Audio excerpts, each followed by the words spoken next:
It's been a good 30 years since I last wrote something like a letter. Don't have a typewriter or nothing. So unfortunately, you're stuck with my shitty handwriting for now. I heard you were headed back to Redgrave City. Wasn't exactly sure what I could do for you. I'm not a powerhouse like you, or the sharpest knife in the drawer. Still, given my business, the least I could do is give you a few leads.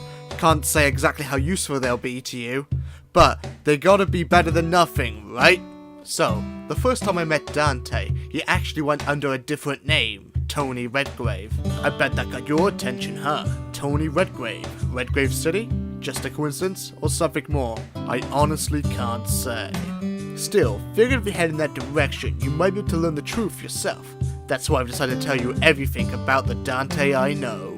It ain't every day that I just give this stuff away, boy. You better be grateful.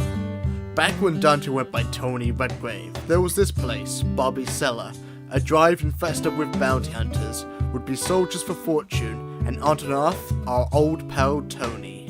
He showed up from time to time, like any of the other punks and lowlifes looking to make a quick buck.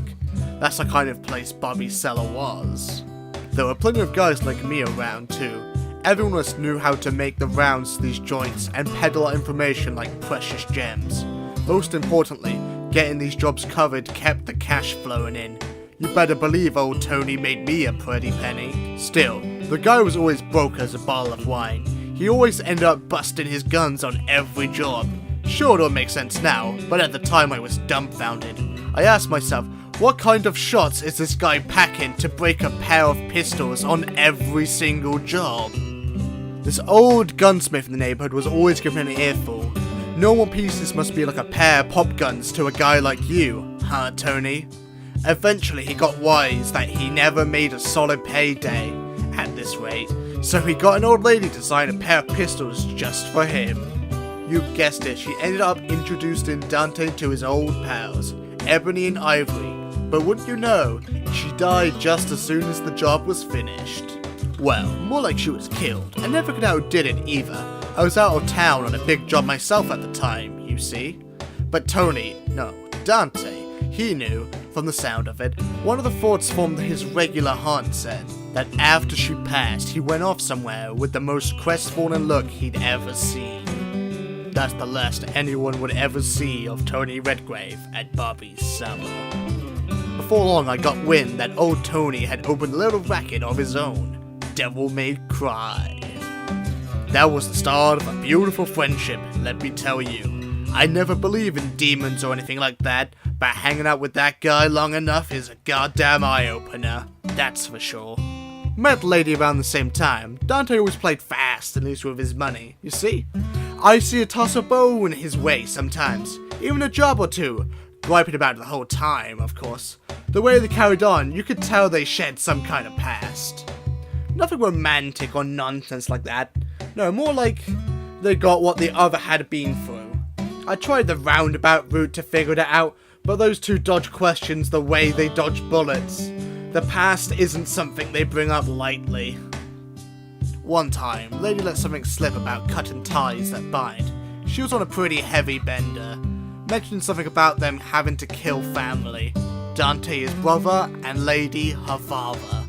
Can't say for sure if that's the whole story. I suppose I could look into it. It is my line of business, after all. But I'm not the kind of scum who drudge up a friend's past to sate my own curiosity. So I'll chalk it up to a drink. A bunch of booze-induced nonsense as far as I'm concerned.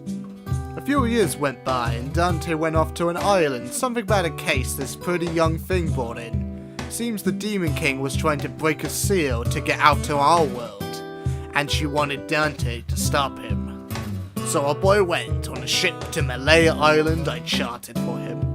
And the pretty young thing went with him. That was Trish. I gotta say, I was taken aback when I first laid eyes on her. A dead ringer of Dante's late mother. I never met the woman, but you could believe the guy used to have a framed photo of her in his desk. I bet you never would have guessed that one.